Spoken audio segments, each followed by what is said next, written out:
Okay, let's look at some inequalities now. The only difference between solving an inequality and solving an equation is one thing. If you multiply or divide by a negative number, then you have to flip your sign. So otherwise, it's going to be the same thing. We are going to try to isolate the variable. So we got to get rid of everything that's attached to it.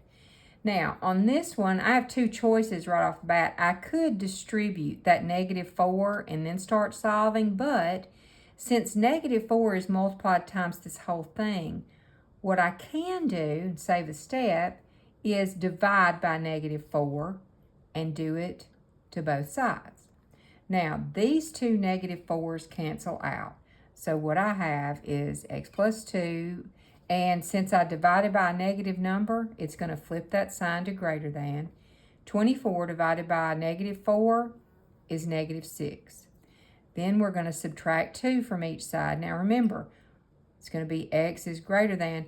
-6 minus 2 means you're taking more away.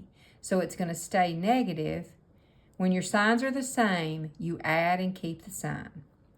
And this is your answer. All right, on number 2, find your x's. We've got 2 of them here. So the first thing I'm going to do is get rid of this fraction. It's got a denominator of 4. So if I multiply by 4 over here, those will cancel. Whatever I do to one side, I have to do to the other. So now I'm going to distribute this 4.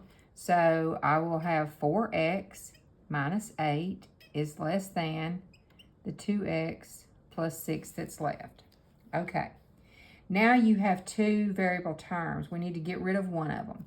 Both of them are positive, so I would get rid of either one of them by subtracting. So I'm going to choose to get rid of the smaller one. I'm going to subtract 2x from each side.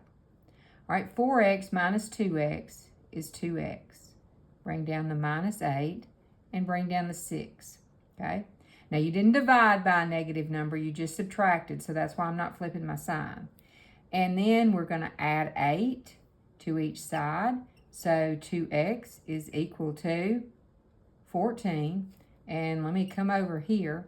When you've got 2x equals 14, you're going to divide both sides by 2. So x is, and I switched to an equal sign. Let me fix that. Less than 7. Sorry about that. Okay, this last one is a compound inequality because you've got 3 parts. Well, same thing, only instead of doing whatever you do to both sides, you're going to do it to all 3 sides. All right, find your variable. Here's the x. We just want to get rid of everything attached to it. So let's start with the 27. 27 has been subtracted, so I'm going to add it to all 3 parts. Okay. That's going to give me 30 is less than. These 2 just cancel out. So now I have the 5x, and 53 plus 27 is 7 plus 3 is 10, 80. All right, now go back to the middle. I still need to get rid of what's attached to the x. 5 is multiplied by it, so I'm going to divide all 3 parts by 5. 30 divided by 5 is 6. The 5's cancel out and leave me with x. And 80 divided by 5 is 16. And there's your final answer.